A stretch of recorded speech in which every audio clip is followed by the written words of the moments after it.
Meeting to order for Thursday, March 3rd at 5 o'clock. Can I get a roll call starting from my left? Wiesinger here. Minter here. Asdell here. Goldman here. And Mr. Barheid is out of the country. Number 3, can we get certified posting of the meeting, please?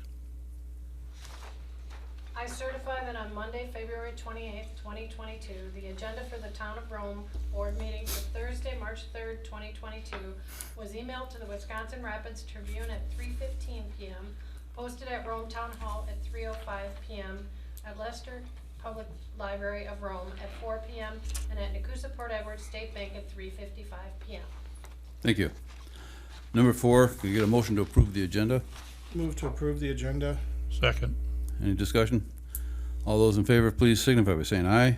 Aye. Any opposed? Motion's carried. Number 5, please stand for the Pledge of Allegiance.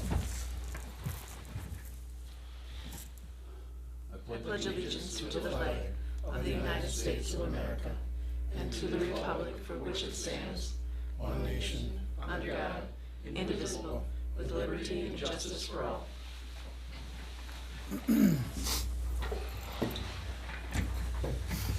Number 6, citizen comments. During the citizen comment period of the agenda, the town board welcomes comments from any town resident, not a member of the town board, on any item not on the agenda.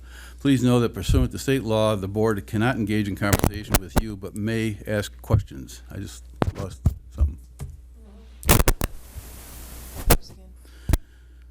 Okay, the board may refer the item to staff, a standing committee, or a future board agenda for discussion and action. Each person wishing to speak will have up to 3 minutes to speak.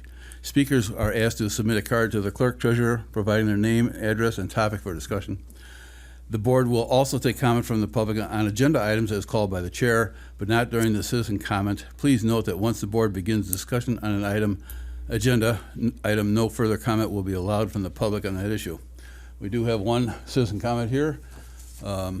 Jacob Crenning? Yep. Okay. Hannah Derringer, please come up to the microphone and state your name and address, please. Jacob Craning, 1086 Quarterstaff Court, Nakusa, Wisconsin. I just have 2 brief topics.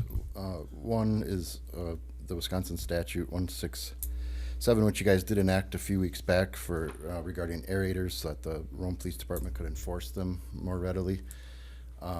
It still is a pretty big gray area. It's been a 3-year issue with a neighbor of mine directly across the bay. I'm hoping maybe some further statutes or something involving like timers or switches or above 30 degrees or something could be enacted to make that safer and prolong the ice so that I don't lose a couple months of ice at the end of the year. I've tried dealing with the neighbor. It's like I said, it's been 3 years, so at this point in time, I'm trying to hope maybe a city ordinance of just reasonable restrictions that make that safe. I also feel if this was the same situation, let's say in the channel or something like that, where, you know, on weekends, hundreds of people go up and down, that this wouldn't be allowed, but it's just me across from him on my bay, so I kind of fall into a ignored area there. But the Town of Rome Police Department has been very helpful. Second thing is we currently have some litigation with our neighbors involving riparian rights, docks, et cetera, That's kind of irrelevant, but a situation that is going to be coming up in the future is all of our deeds back to 99, the covenants, you know, originally stated 20 feet and docks need to be parallel to shore, and the original creators of the lake did this, in my opinion, for a reason, to avoid situations where we have docks bumping into each other. I realize boats have gotten bigger, docks have gotten bigger. Then we had the Lake Sherwood Association, you know, in 98, and then 2004, and then 14 and 18, they had the same thing, a 20-foot max. Then in 18, it just got changed to the DNR's guidelines, which is pretty vague. So we went from, you know, parallel to shore to a basically no limit. Like in my particular bay, the sand is eroded out, so it's probably 30 feet out at 3-foot depth, and then it hits the DNR standard. But when you put 4 people around a cove, not everyone can have a 30-foot dock. We'd all be hitting there. So regarding the litigation, we are trying to have a riparian expert draw up, you know, riparian zones, but without having a set line of navigation or pierhead thing by the city, it makes it really hard to do that. I realize this will not affect 99% of people on the lake, as they don't have any controversies with their neighbors, but in situations in coves and channels, if there was the possibility of putting this on the agenda to discuss a pierhead limit, it would make those people have to apply, and then maybe see if there was circumstances that meant everyone had to stay shorter so that we don't have confrontations, and maybe avoid future litigation for other people on the lake. I don't know. So I have pictures and stuff of the aerator. I don't know if it's something that would go on the agenda for next time and I can show you guys, or if it's something I can leave with you, or that's about all I got. So, Okay, at this meeting, we can't get in conversation, but Yep. we can ask questions. Have you contacted DNR with your thoughts and complaints on the aerator issue, on anything? Yeah. yeah, the DNR is very vague. I talked to, I believe, I don't know his last name, Wade, I think is the local DNR agent. He said you should never go on the ice. I said, well, my neighbor has an aerator. He goes, well, it's never safe to go on the ice. And I said, well, I know, but right now there's 14 inches on the main lake, and I have 6 in my bay because the aerator is constantly eating out from underneath. And he goes, well, yeah, but if you want my recommendation, just don't go on the ice. So I called the other hotline, and they said call the sheriff's department. This was this year. The first 2 years, I tried just dealing with the neighbor, and he just won't talk to me anymore. And I offered to buy a timer, or a temperature timer where it's, a reverse of a heater where it shuts off at 30 degrees and turns back on under 30 degrees. And I offered to pay for that with my own money. He did not take me up on that. It wasn't an issue the first couple of years. Now we have a 2-year-old who's active and walking around, and now I care more. They sent the sheriff's department referred town or Marone Police Department. Officer Katie Siz came out. Like I said, she was very helpful. She did get the statute, I think, to the town board, to you guys, and you guys did enact it so she could go out there and enforce it. The guy did put some binders, twine around it, and tied a couple flags to it, but in my opinion, it still doesn't meet the definition of the state statute. The other issue with the pierhead, and this is kind of a combined issue, is if we had a pierhead line or a riparian line, that would also kind of define how far you could mark your safety boundaries. Let's say my bay is 100 feet across, he's 60 feet out marking it off, and I have pictures of this. So if the bay is from here to here, and I'm coming out here, he's got markers out here leaving me 20 feet to get out on my own ice or to enjoy, four-wheeling or snowmobiling or ice fishing. And now if I cross that line, technically he's not liable anymore because I entered his zone, and if I touch that barrier that he made, then I'm disturbing a public safety barrier, so I'm stuck in a loophole here. I respect the right to have the aerator. I'm just asking that there has to be some, I forget the word there, compromise, is all. So, Okay.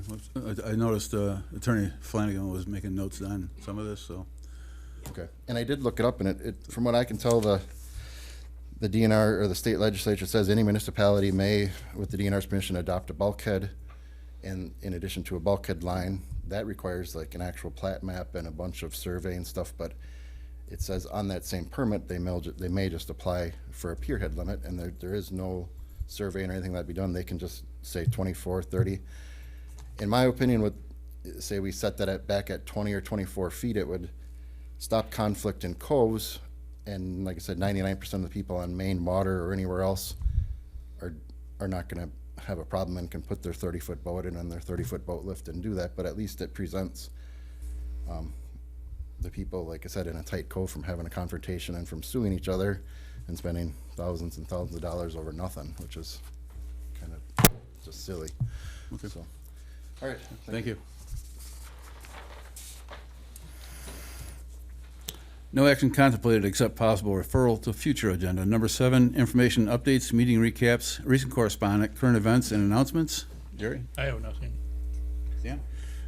Just the update from the library. Adams County Library had applied with us for funding for a bookmobile. Unfortunately, that particular funding source was turned down by the state. Somebody else got the bookmobile, but they're pursuing some other options down from Adams County, so we're still trying to get a bookmobile. I have nothing here. Dan? I don't have anything. Jamie? I had 2 items. First item is we're getting ready for the spring election, which is going to be on Tuesday, April 5th. Again, polls will be open from 7 a.m. to 8 p.m. But we will be mailing the absentee ballots from Town Hall on March 15th. And I will mention this for all the meetings at the beginning of all of the meetings now going forward, but at this moment in time, drop boxes for ballots will not be allowed. If you get an absentee ballot in the mail from Town Hall, you'll have to mail it back to Town Hall, or you'll have to bring it in to Town Hall personally. So we just want to make sure that we try our best to get that information out across town, that if you are requesting an absentee ballot, it either has to be mailed back in or brought in personally. There won't be any drop boxes available to submit that ballot. And again, because election law does sometimes change, that is the rule right now, but we will keep the elections page on the website updated, and if something would change between now and then, we will put out a release, and it'll be posted on that page to get the most up-to-date information. The other item is our annual meeting is coming up. So the third Tuesday of April is always an annual meeting for towns. That's going to be Tuesday, April 19th at 6 p.m. We'll do the State of the Town address that evening, and then we usually have our regular town board meeting afterwards, just for efficiency, so we wouldn't be meeting on both Tuesday and Thursday if we didn't need to. So if you just wanted to hold Tuesday, April 19th, 6 p.m., that'll be the annual meeting for the town.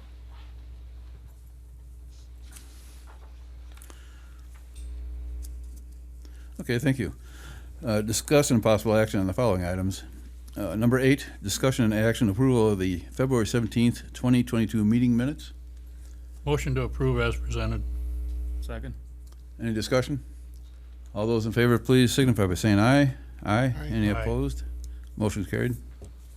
Number 9, discussion and action approval of ordinance number 22, amendment to Chapter 234 licenses and permits, sections 234-25, mobile food vending license application, and 234-26, mobile food license fees and conditions, change to expiration date and requirements for licensing.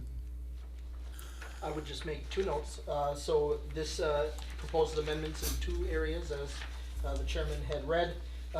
One is adjusting the date that the license renewal date is, and then therefore expiration date would be. That's being adjusted from December to March 31st.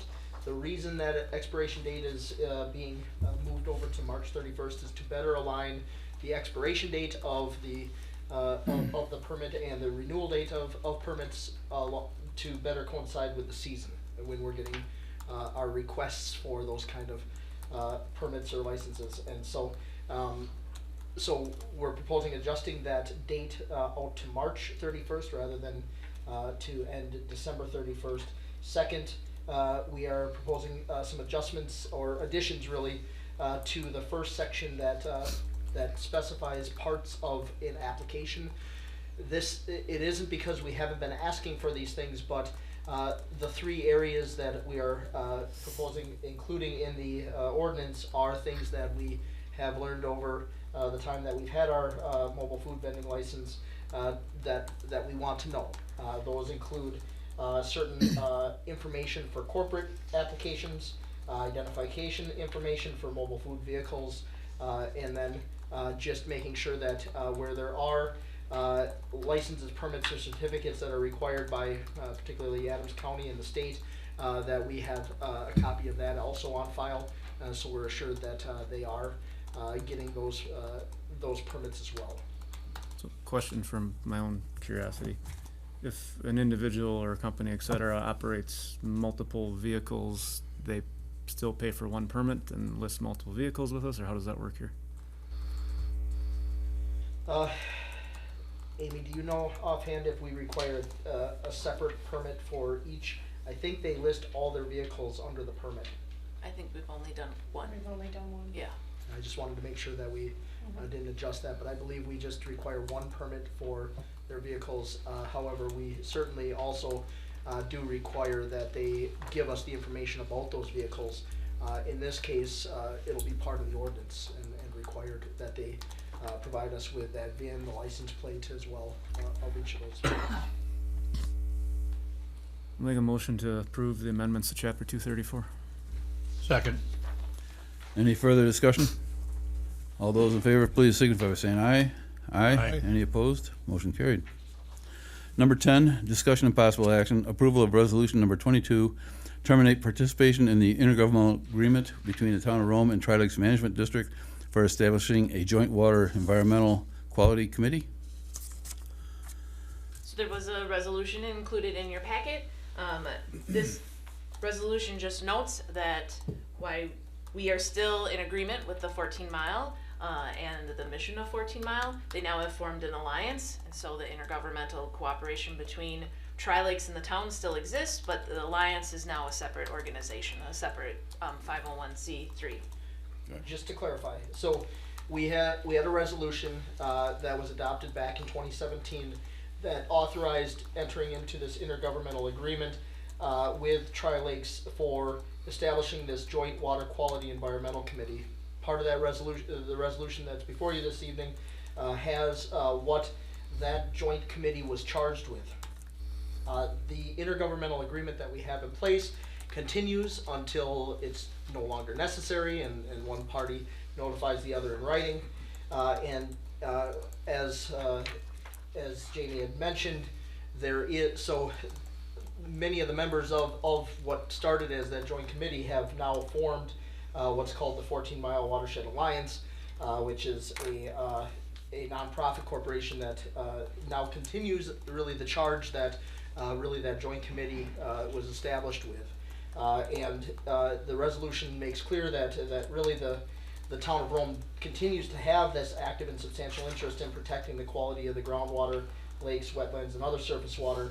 But because of that overlap between them, there's still a group that is taking the charge of that and kind of carrying that on. Therefore, we really haven't had that joint committee that the intergovernmental agreement, kind of established. We haven't had that committee meeting because really the alliance has kind of taken that charge and continued on. Yeah, basically, the association has ceased to exist, the original Yeah, committee. pretty much. So, yeah. So, representatives of 14 Mile are aware of what this is all about? Yes, I believe they are. Yeah. And I would, after approval tonight, we would extend the resolution to Tri-Lakes, and we would also ask them to adopt a similar resolution since they adopted a similar intergovernmental agreement when we did the committee. I'll make a motion to approve the resolution to terminate the intergovernmental agreement. I'll second. Any further discussion? All those in favor, please signify by saying aye. Aye. Any opposed? Motion's carried. Number 11, discussion and possible action, formation of a grants subcommittee.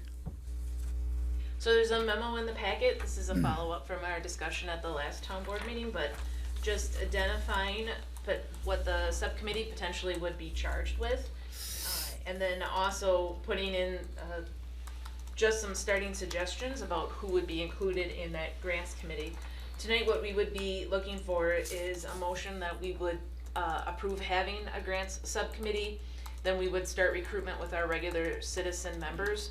I did put in the memo, I don't, given that it's a subcommittee, I don't think it needs terms of office like we do for our other committees. I think that could be kept more informal. They still would be noticed meetings, they would have agendas, they would be posted for the grant subcommittee, but I don't know that they need to have separate terms of office. Just people that have interest and would have these identified skills that would want to serve. And just kind of build on that, and I already mentioned most of this at the CDA. I mean, I've got a paperwork here from Badger Bounce Back, and in it is 12 grants that are out there, and who knows where they came from, and well, we know where they came from here, but what's out there, Jamie sees some of this, she doesn't see all of it, but again, 12 grants falls on our desk. It's a lot of research to do the work. I just felt it's important that we have some other people available to go out there and see what else is out there. Again, we found out from Derek today that they offer some grants, and then the USDA is offering almost identical grants to them. So it seems like the government's just, it's like a money tree out there, I guess, but I'd like to see if we can work on some of that and see what else is out there. There's probably a lot more out there than we realize. Also, CDA met with Rome Realty today and talking to Al Schmidt, right? Yeah. Yep. And there's a grant out there for $10,000 for vacant buildings. So, I mean, that's something nice to have in the back pocket for any of the realtors. Hopefully we'll get it out to the rest of the realtors. You know, if somebody's interested in the building, say, hey, by the way, you know, you fill out the forms, you might be able to get another $10,000 for taking over a vacant building. So we've got some vacant buildings. It just makes sense. And then some of these other grants that are out there, there's this forest grant. This is unbelievable. There's a county forest grant funds out there. Adams County has 140 acres in forest county land, and that's all in Rome, nothing else in the county.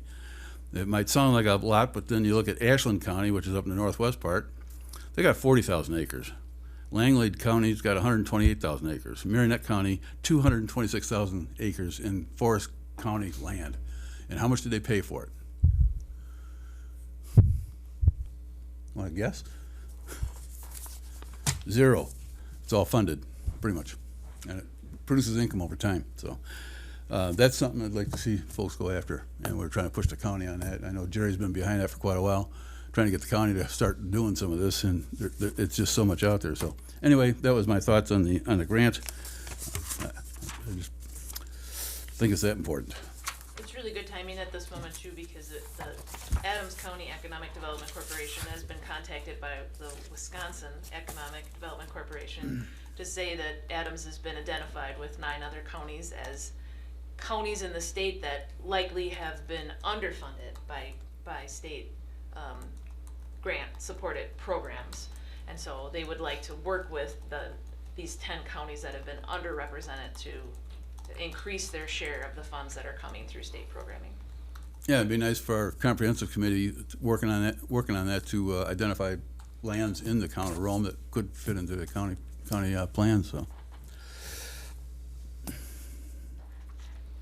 what did you want to do on this? Did you want to? We would need a motion to say that we would be activating a grant subcommittee. I'll make a motion that we form a grant subcommittee. Second. Any further discussion? All those in favor, please signify by saying aye. Aye. Aye. Any opposed? Motion's carried. Thank you. Number 12, discussion of possible action, consideration of Adams County Humane Society request to place aluminum can collection on the town hall property. So this, Supervisor Minter had requested that this be added to the agenda after we had, and I forget your name, Sean speak about it at the last meeting.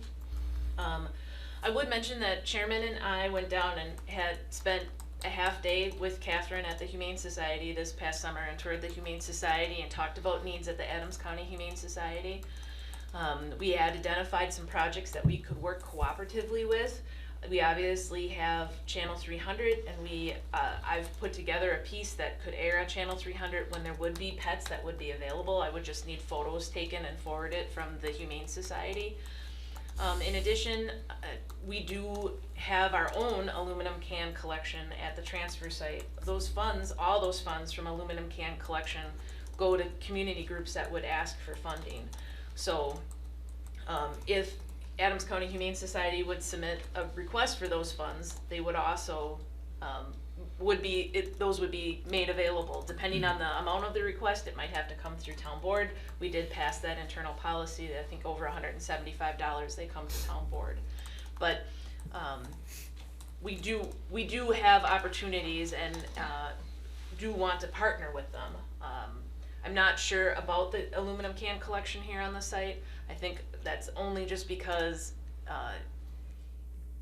then one, it takes away from our piece at the transfer site where we collect cans for all community organizations, and two, just having it here on site with maintenance. I know they have volunteers that come out and do take care of it on a regular basis, but then if it's full and they can't get here, and then we are moving cans and just the logistics of it. When I think we would be able to do funding through our can collection from the transfer site. Was there any insight as to how much they've made off of that site? $1,500 to $2,000 annually. That's what Catherine had shared with me, who's the executive director down at the Humane Society. $1,500 to $2,000 annually. I mean, I know we have our can collection site out at the transfer station, and I know the dog park has their own for the dog park. But I'm wondering, I mean, obviously the transfer station is visited only by Town of Rome residents. I know when it was over at Pritzel's, there was also people that were just coming through and were dropping off their cans as either they traveled through or bought gas to go home and things like that. I'm wondering, you know, I don't know. I think there would be still people that would drop cans off here that would never have thought of taking them to the transfer station. But I don't know the answer to that. Does the Gateway Overlay District even allow something like this to happen? Well, it was at Pritzel's, which is part Well, of the but Gateway it was always overlay. at I mean, Pritzel's, so- I don't know that we ever, I'm not sure, given that it was for a good cause, that maybe we per se questioned it either. I think there's also the piece of, if you're going to the gas station and filling up with gas, you likely are getting additional drinks or beverages, or you might have those things in the boat because you're fueling up on your way home. I don't know if it makes a difference because this would be a unique step. You're not coming here otherwise for the convenience store to use the restrooms or to get additional supplies. And part of that, to your question, would relate to where we might put it on our property. Less would it be allowed. In Pritzel's case, I suspect that it existed before we had those regulations put in place. But for our purposes, if we did decide to put a collection site somewhere, it may drive where we decide to put it. If that was decided that you wanted to have a collection site bin wherever on town property. Obviously, a high traffic volume area would be ideal. Our parking lot here really isn't high traffic volume, so I was trying to think of any businesses that would, you know, be interested in it, but I don't know. Thoughts? High volume somewhere?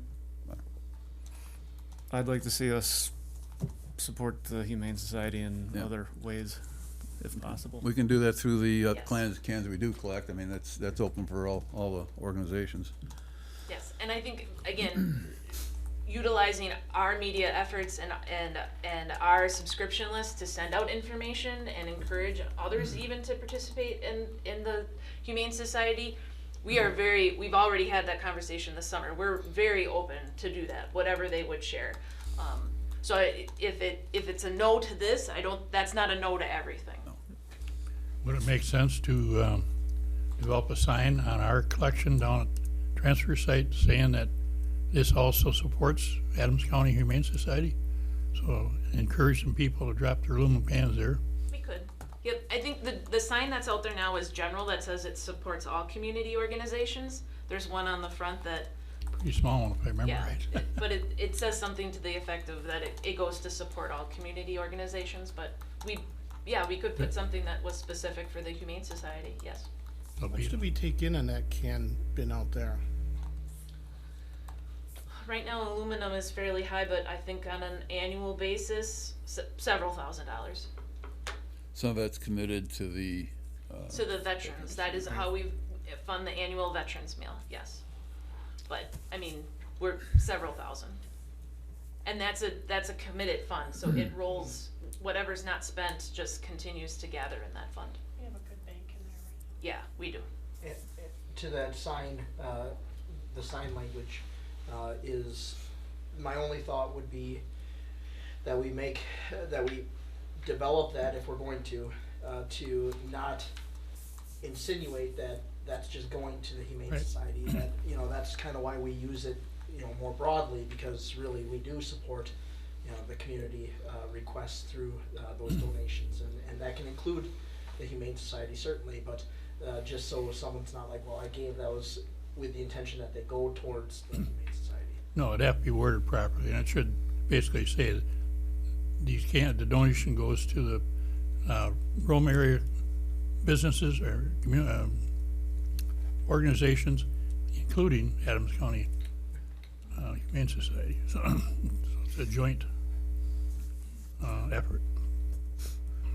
before we went with the commingled pickup, aluminum was a separate bin over there. Do we have data how much was actually collected out of the separate bin for aluminum? It wasn't a lugger, it wasn't a separate dumpster, it's always just been in that crate. It Well, wasn't. no, I'm not talking about that. Aluminum and plastic was together. It's Aluminum been and a plastic long time was since together, yeah. aluminum was But I separate. just wonder if there's any way to measure what was in there, because I still see aluminum going in the commingled, a lot of it. Yes. Oh, yeah. So I mean, would it make sense just to have one specific area for aluminum, one bin, and not turn that over, use that as that would be a huge boost if we could do that. So if we even put aluminum in a lugger, how do we get it to Nakusa to? Yeah, that'd be difficult. Get another one. I mean, come on, think. Doesn't have to be the same piece of equipment there, but something like it. Something larger than the. Maybe get It doesn't have to be large, well, it could be larger. Lugger and then us haul it to Nakusa scrap. We don't have the means of hauling a large lugger. We'd have to reload it into another truck. There's gotta be other ways. Or contract your hauler to haul it over. Viziner would have to take it there. We'd have to be careful, cause the money you'd be getting back might not be, he's gonna charge us $100 and some to haul it down there. Right. So you're gonna lose your $100 right away. Yeah, okay. Read 33.50 last year. Yeah, and people obviously don't always separate everything perfectly, so if it gets down and there's garbage in there, they're probably gonna hit us for a deduct. Like even the cans now there for the dogs, there's usually 25% garbage in there. I filled up a 3-yard bucket on a loader last week. That was just garbage in that aluminum can collection. What does the board wanna do? Well, I'm not in favor of putting it here, but No, I'm not either. Leave it open. I mean, there's other business. Can we send notes out to any I don't know. Persis was an ideal location. We can bring it up. I mean, we have the Rome Business Alliance meeting on Monday, and I can bring it up at the Rome Business Alliance meeting too to see if there's other interest. We have also reached out to the dog park but they have their own can collection, and they do utilize they donate some of their funds too to the Humane Society.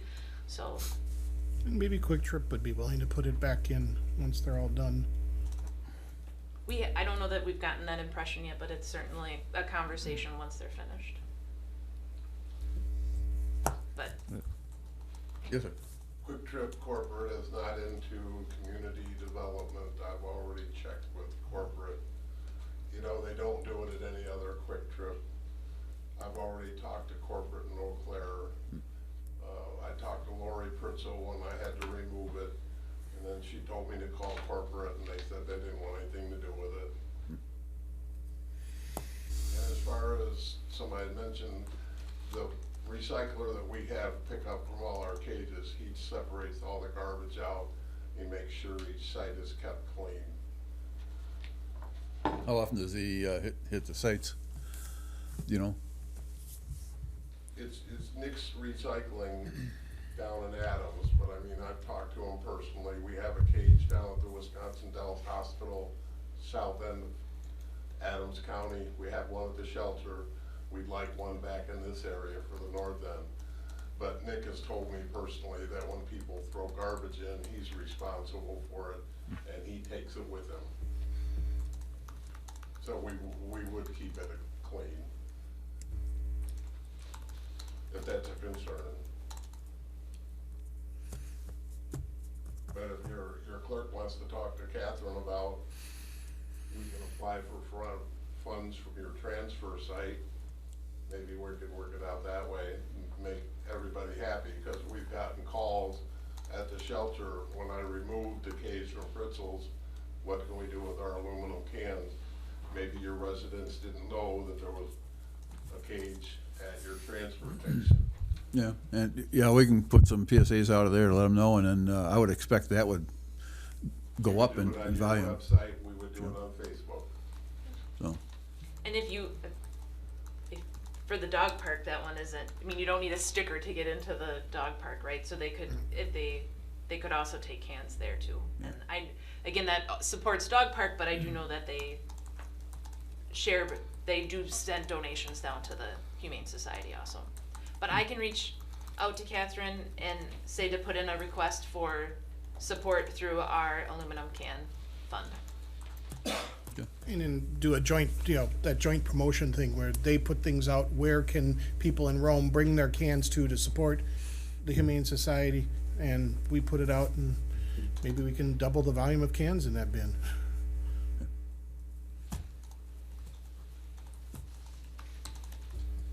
So, no action on this one?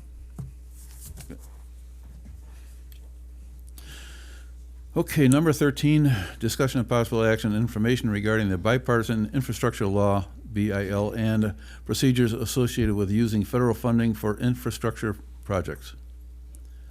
And you got a lot of paperwork on that one. Yep. So I'm gonna invite Brad up to the podium. We did include just a memo that comes from the DOT and then a PowerPoint that they put together talking about the BIL program. We had this as a separate agenda item after the last meeting where we were discussing those various town paving projects, and the conversation came up about Apache and the amount of road use there. We did have a conversation with Supervisor Wiesinger and just sort of talked about that plan and how this program fits in. There is a lot of information in the packet. What's important, like the takeaway point here, is that because of the infrastructure bill, there's going to be lots of funds available in the next 5 years. Almost like 132% increase over any funding that we've seen before. So a great deal of funding related to infrastructure that will be available to municipalities. That is part of this BIL and specifically the STP funding that's focused in this presentation. So I just want Brad to then cover a little bit about what we're thinking about for the repairs to Apache and how this would fit into it. Right now, I'm working through the process of filling out the application to ask for STP local funds to rebuild Apache Avenue from 8th Avenue to 10th Avenue.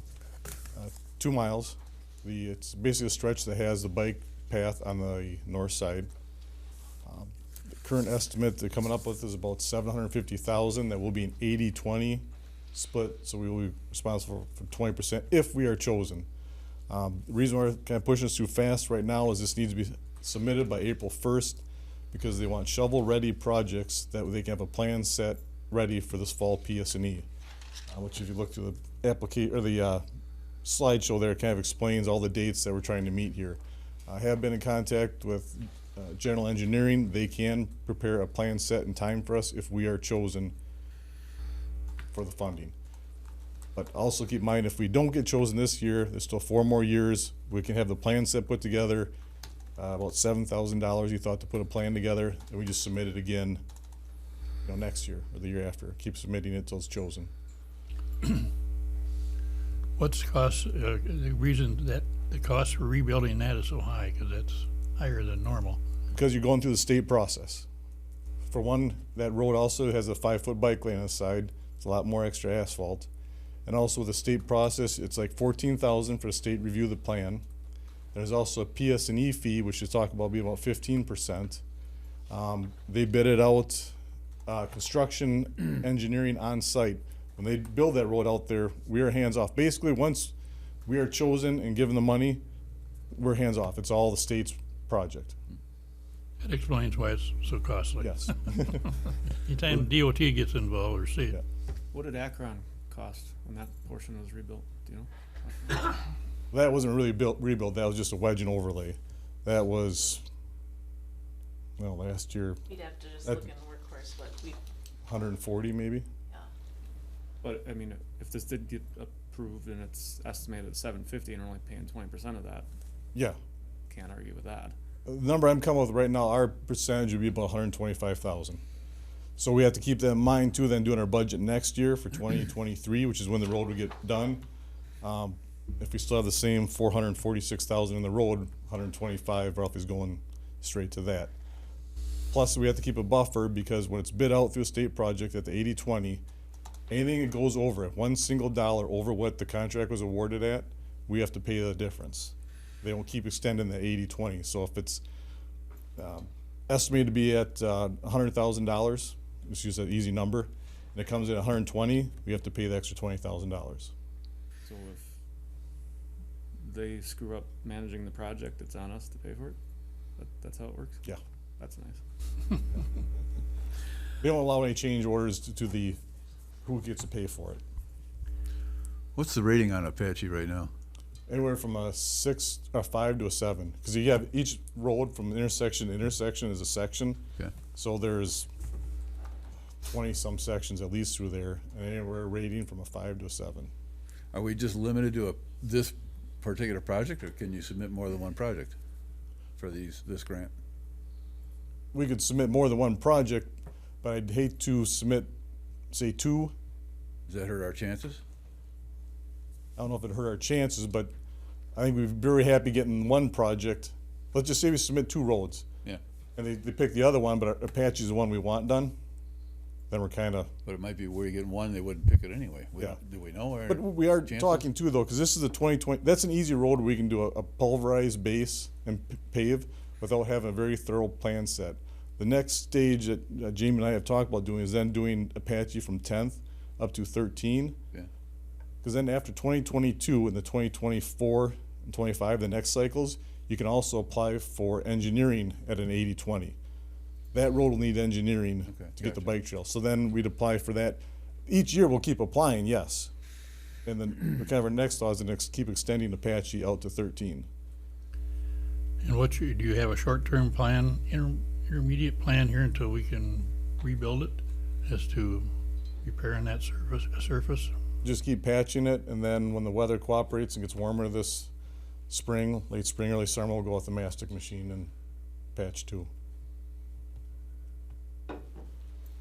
And the mastic will help. I mean, that's something that we haven't been able to do before now that we have the equipment. But we do have, I don't want to say unfairly high hopes in case we wouldn't be awarded it, but I think we're in a very good position because we would be able to get the engineering done. We have the ability to have things prepared well to be submitted in. So doing anything over and above that might just be putting a little bit too much out there at this point. And you gotta remember, it's April 1st deadline per application. Yeah. You gotta have your engineering and Yep. I know Brad in his conversations with the engineering firms, because for a lot of these surface transportation program, these STP programs, you're gonna need engineering, and then they're getting bid through the state. So this is gonna be a big commitment for the state for the next 5 years, right? And this is a lot of funds.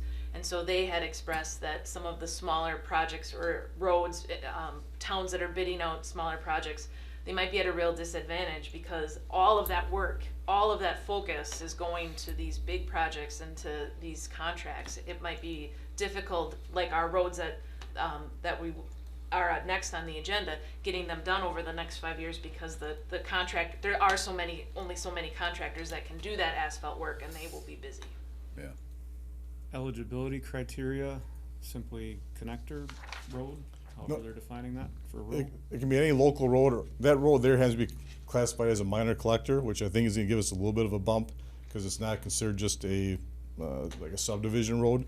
It's gonna help us, but otherwise, any local road in the town can be submitted. But from talking, like Jamie mentioned, you talk with the state, they really don't want a $50,000 500-yard project. They want big projects. So theoretically, for future years of this grant, I know there was talk about extending those roads in the Rome Town Center. Are those things that in future years would fall into this, or is it like just the rebuilding existing roads and They haven't said yet that I've heard you can actually do a new road. It's all existing roads. existing roads? But also, like, keep in mind, if you read through the flyer there, this is all still very tentative and very young in nature here. The state hasn't really committed, the feds haven't committed the money yet. Any action? We wouldn't need action. We just kind of want to, after our conversation at the last town board meeting, wanted to lay out the plan a little bit more. as long as we got a plan to do some temporary patching so it's a lot more drivable. And hopefully the mastic will do that for us.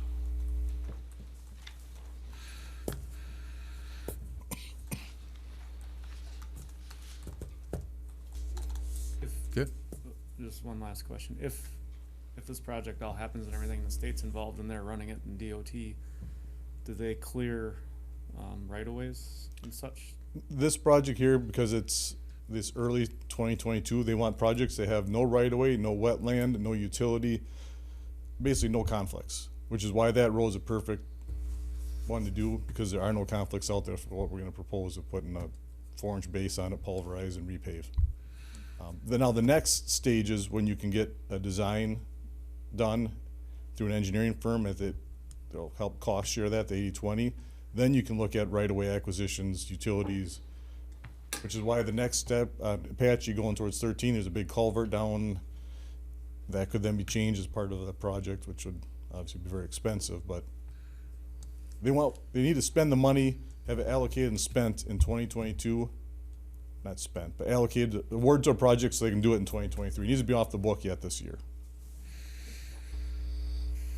They want to spend this money. If they don't spend this money, then it's like, well, did you need the money? So they are very interested in having projects to make sure that they have these funds allocated.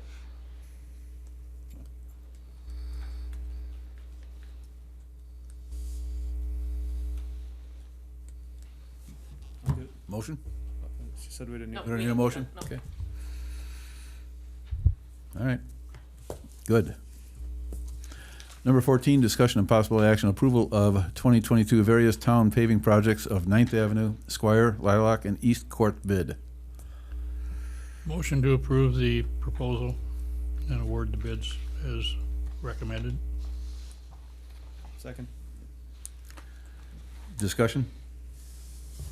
I went and visited all these roads today, and I was like, I know we were talking about the Lilac Court before, but that road's terrible. Wow. No, Wow. It's missing. There's pavement gone. I was talking to one of the residents there, and they're just, well, it's the way it is. No, it doesn't have to be that way, but looking at some of the other ones, I think these are good choices to get done, yes. So, okay, we have any further discussion? One thing is, just appreciate you approving this, but keep in mind too, like Jamie mentioned, the cost to do these roads as this infrastructure bill comes through is gonna be much more expensive. Yeah. Which is why we should definitely be doing these this year, because the cost of doing them is gonna go through the roof. We have the bids from the American Asphalt, and some of the roads I was looking at there, how much, when they repave a road and just put paving on top, how much do they put down? You're talking like an overlay, Yeah, 1.5 to 2 inches. yeah. One of them looks, I think it was Squire, I think. There was huge patches there, and it wasn't even an inch that was missing. That's the patch that we put down to hold it together. I'm sorry? That's the patch that we have put down to hold the road together. Okay. All right. It was a lot of hand patch was put out there last year. Well, these weren't potholes. They were 5-6 foot by 2 and 3 foot. They're pretty good sized areas that are just That's missing. the size of some of the potholes we were filling last year. Are they guarantee any of this work? I mean, do you grade all these different contractors? Grade them. Yeah. Any better than the others? I mean, somebody can come in with the lowest bid doesn't mean they do the best work. American is the main paver in this area. basically the only one. They're the only one. Yeah, they've got a monopoly on it. There ain't no competing. But we do review the work. They take temps of the asphalt before it's poured. We make sure that it's the quality. I mean, we communicate that with American within 7 days of the work being done to ensure that they've met contract, yes. And these are not overlays. They're grinding the existing surface, starting with Starting complete new pavement. Okay. We have any further discussion? We didn't do a motion yet, did we? I did. We did a motion and a second. Yes? Audience? Do you guys get any kind of discount by telling them you're gonna do all these projects at once? So that they have all their machines here, they move from one road to the next? Yes, just one mobilization charge. Because they were all bid as a group. Yeah. Yep. Any further discussion? All those in favor, please signify by saying aye. Aye. Any opposed? Motion carried. Number 15, discussion and possible action, continue consideration of potential American Rescue Plan Act, ARPA project funding options. Chairman, question. Yes, yes. The motion was to approve awarding the American asphalt bids for the roads. Did we have to do anything with the chip sealing bid, or did we do that last month? Last time you did that. That was yep. last time. Thank you. This is at 4 roads, so, All right. okay. Just didn't want to miss it. Yep, thank you. Number 15, So I did include an updated memo in the packet. We'll just continue to update the memo that we had first originally saw, just to keep track. I did take out the two highest cost projects that we discussed last meeting that wouldn't be funded, and I put in asterisks the gas line expansion because that one was funded and up to which amount, just again so we can keep track. I added on two additional, one talking about this bipartisan infrastructure law and the STP funding, setting aside funding for the engineering costs, again $7,000 to $10,000 over the next 3 years to ensure that we can do the engineering to submit potential grants.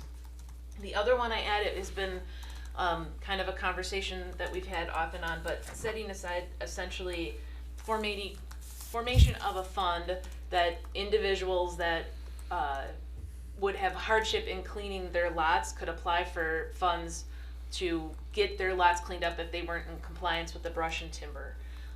So if they would get some sort of notice saying that they're not in compliance and they would demonstrate hardship that they would not be able to clean up their lot, how we could assist to ensure that that work would get done. We would have to set up that program. It's just another potential that the funds could be used for. I would just note though, road maintenance projects, so in funding all three, again, we do have that small deficit this year of that $9,800 that is here in ARPA funds. It potentially could come from someplace else. But given that we funded all three, if we wanted that small shortfall to come out of ARPA, we would add that to the next agenda as a separate motion like we did for the gas line expansion. Are there any of these that we should be, like, okay, you said the road shortfall is one that should go on. Are there any of these others that are sort of like, time sensitive? Like I'm thinking camping permits, we're heading into camping season. Yeah, we're gonna release that information on Monday, so it would be for next season if. Oh, it would be for a year from now. It would be Okay. for a year All from right, now. nothing you need to have like by April 1st or anything like that, okay. No. And the fire department stuff? The fire department stuff, we are also pursuing a series of other grants. So again, that would be an up to $80,000 number if we did award that, and then we got some additional grants, that number potentially could decrease. But so in awarding any amount, that just ensures that we can place the order, right? But then we would deduct from that if we got other assistance. Wouldn't this purchase also fall under a 2% dues allocation? That is an excellent question. I would assume a piece of it would fall under 2% dues, but I would have to just ask Chief on that. I mean, it would be Where do you want to take it from? yeah, and it would be a big chunk of it too, of what we have in reserve there. We got close to 100,000, I believe, don't we? Yeah, 90? so this would, and This is 80 right here. 96 to 100 is right, yes. So 80 of it would be the vast majority. Okay, so that's an option, but Yep. Or even a split, right, if it was an up to amount. yeah, unless there's other plans for the 2% money. I had another item to add, about an emergency switch for our emergency vehicles to control the traffic lights here. Would that come under our cost or the state, or I'm gonna, especially for the ambulance, every minute counts? is that, Brad, are you aware, is that something that they would consider for us? I don't know if I've ever heard of that, no. Yeah, I don't, Haven't we heard would of have it. to, You haven't seen where the lights change on an emergency vehicle? That's not common in this region. No, I'm sorry, where I'm from, I've seen, it's all over the place. Yeah, I It's know. very common. I don't, It's an intersection. is that intersection really that big of Yeah, a deal though? well, if you got traffic on a Saturday or Sunday, you want safety. You got your green light, the emergency vehicle can go through it, so they'd still have to yield though. I mean, if they had lights and sirens on, they'd have to yield. slow down, but Yeah. at least it gets the traffic to stop. So I don't know the cost. It doesn't sound like it'd be a high cost, but I think it makes sense, especially when you got traffic doing 45 or better. We'd have to ask if it's an option, if it's something they would even Yeah. consider. and it has to have DOT approval besides. Yep. That They'd probably even cover it if they do it, but, wow. Anything else? Were there other, any other potential projects that we'd like to see added? Again, as we continue to formulate the list, if things come up, it can always be emailed to me and we'll just continue to add. Or are there any that we feel strongly about that we would add to the next agenda for separate approval? Brad, you got any other roads that are in dire shape? A lot of, Give me the money, I'll spend it. Yeah, I'm like, he's got a lot of them, I know that. Sounds like me. Are there any that are really, that need instant attention or like, We can go right down the 5-year list and start our 2023 roads. maybe bring them in next time and take a look at them and? I guess, first thing I need to know how much money is available. We need to know how much you wanna spend. well, again, if you're talking 100,000 to 150,000 for a mile of road, right? That's a big chunk.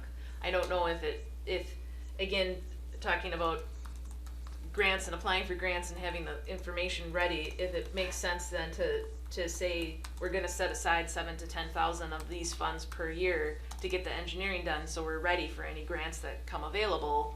That might be a better way that we get more bang for our buck out of these funds long-term.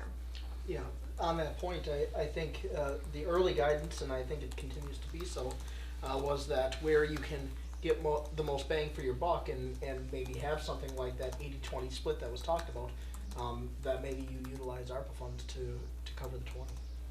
Yeah. Brad? But ARPA is a federal fund, right? Yes?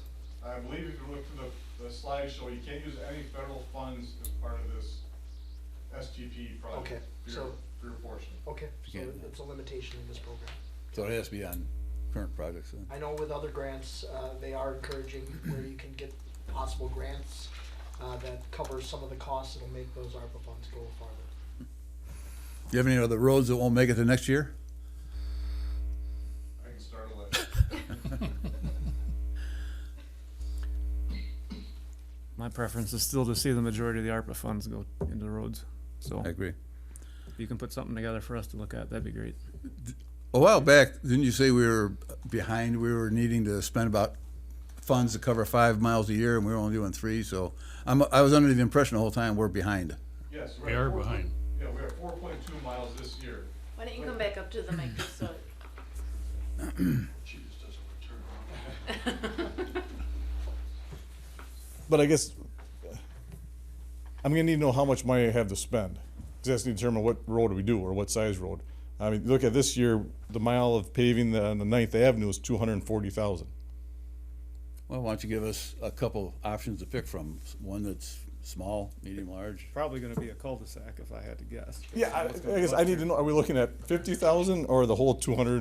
No, you're not getting to it. Okay, so what, 188,000 to work with, but yeah, 65's already committed. Yeah. Yeah, you have less than 288 now, so. You're on. so is there a number?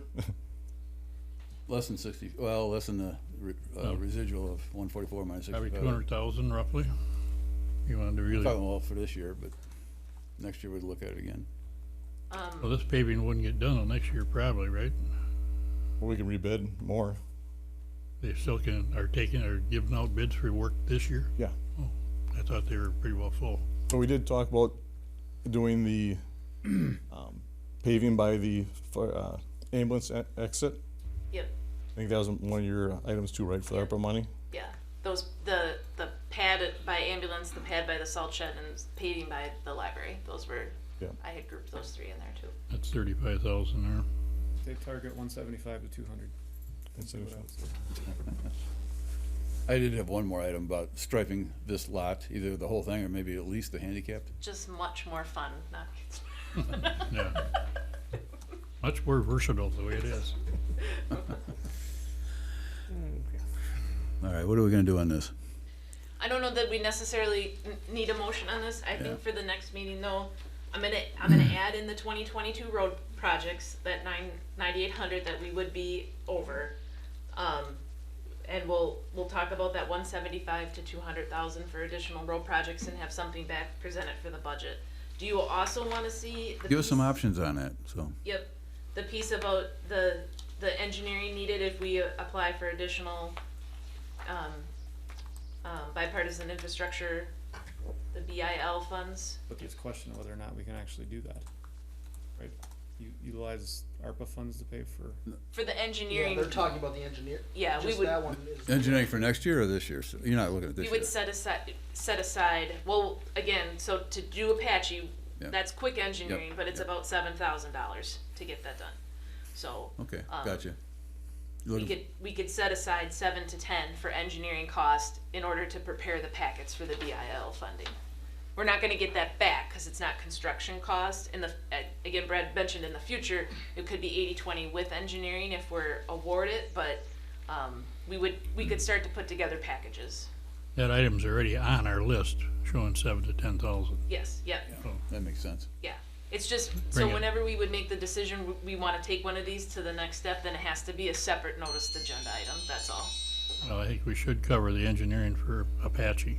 Okay, Agreed. okay, so we'll make that one a separate item by itself. Okay, And you got a bid on that. Okay. So we'll go to 15 here? No, we'll go to 16 here, right?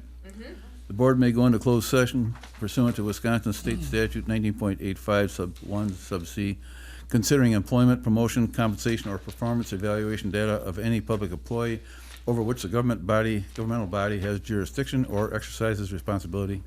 Continue consideration of possible ARPA fund hazard premium pay amounts to town employees. Motion to go into closed session. Can I get a roll call from my left, please? Weisinger, yes. Second. Asdell, Oh, yes. I'm sorry. You started the yes too quick. Asdell, yes. Goldman, yes. We are now in closed session. All right, number 17, the board reserves the right to enter into open session authorized by Wisconsin State Statute, Section 19.85 sub 2, to possibly take action from the closed session and continue with the agenda. Can I get a roll call vote for my motion, from my left? I'll make a motion to Roll call. Oh, motion first, I'm sorry. Motion. make a Getting ahead of motion to go myself. back into open session. Second. All those in favor, please signify by roll call vote, starting from my left. How's that? Weisinger, yes. Minter, yes. Asdell, yes. Goldman, yes. We are now in open session. Dates and items for future agenda meetings, just to mention, no action from closed session at this time. Yep. no action, yep. So next agenda items, we've got 3 plan commission items, 2 zoning amendments, and the preliminary plat for Sedge Village that will come at the next meeting.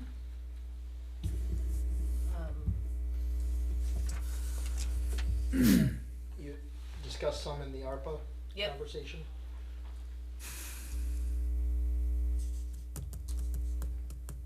Do you wanna add a conversation about what the gentleman was here to speak about tonight as far as the aerator and the docks? Can I just suggest that some of what was discussed is enforcement related? I would just recommend that if he wants to leave something, to leave it with you, Jamie, and then you get it to chief. I am happy to have a conversation from the enforcement perspective. If there's something that's covered in statutes, we certainly have adopted that, and if there's something that we need to do from an enforcement perspective, I'd like to have those conversations before we bring it to town board to possibly do something, just in the same way that we had made the recommendation and brought the ordinance updates to you. And we did discuss about writing a letter, drafting a letter. And I don't understand the process, is why I'm raising my hand. I don't understand if has to go through the agenda. My understanding is the town does, through the DNR, have the right to enact, like Minocqua has its own aerator laws, and Hazelhurst and some other municipalities have made stronger laws than what the DNR has enacted. So we adopted state statute. One of the options we could have had would be to adopt something stronger than state statute. At that time, it was recommended to incorporate state statute. We hadn't done that. But in the same way that we've done in the past, we sometimes will prepare some of those ordinance pieces beforehand and then bring forward a recommendation rather than spend time like a legislative committee working on drafting an ordinance with just the board. I think the request, or what I'm asking for, is to be able to work on what that would be from the chief's recommendation, you know, from what he's seeing with enforcement, and then if needed, we'd bring some recommendations for ordinance language to you at that time. I'll ask a question, you can respond to the attorney. Is that aerator attached to a dock? Define attached. It has to be attached to a dock per No, DNR. That's one of my issues. Just, that's for the attorney's information. So, No, I know the DNR thing says it has to be attached. He actually has, there's two heads and their hoses coming down and they're just laying on the lake bed. But I cannot find anyone to enforce that. The sheriff's department sent the town of Rome, police department, they said. That's a so DNR far- issue. Yeah, again, we So- adopted statute. Statute will require something. That's why I said Is it, some of this sounds like an enforcement issue that I would like the opportunity to talk to the chief and figure out if, the last thing I would do would be start with adjusting an ordinance we don't need to adjust. If there's an issue with something that's required by state law that we have adopted, Yep. Is it- we need to look at that. That's, Right. it would be improper for us to just start Yep. working on our ordinance before getting down to the root of things, and figuring out if it's an enforcement item. do we enforce DNR items? Absolutely. When we incorporate careful. statute, we enforce. There's statutes and there's statute DNR sections. regulations. The regulations, If you're I'm talking looking at about boating NR laws in NR particular. something, laws are one thing. I'm if you're talking about talking about regulations. a section of NR, Yeah. if we incorporate those, then sure. But I mean, that goes back to why we adopted and incorporated those parts of state statute. So again, I would like to review that with the chief, figure out if this is an enforcement thing, or if this is something that we maybe would recommend updating our ordinance to, but I really think you would wanna start there Yep. and figure out if, what exactly the issue is, and then we'll go from there. Yeah, we've been through that a few times with them on some of their things that we can't enforce. That's not Well, up to us, that's- it's strictly them. Yeah, and that's how the DNR operates. You You bet. can do this, but you can't do that because we do that, because we feel like it. Although we don't want to, so why don't you do it? Yeah, That's ridiculous. You gotta working figure it with them. Yep. Sounds like the DPA. Of course, that's Any the other state. items for the next agenda? Okay, You gotta go motion for adjournment? oh, next, Oh, Next meeting date meeting- and time, hold on. Meeting date and time. March 17th, 5 o'clock. Same place. St. Patrick's Day. I'll be here. Oh, it is St. Patrick's Day. Yeah, We're green. Yes. no. All right, now can I get a motion for adjournment? Motion to adjourn. Second. All those in favor, please signify by saying aye. Aye. Any opposed? Motion's carried.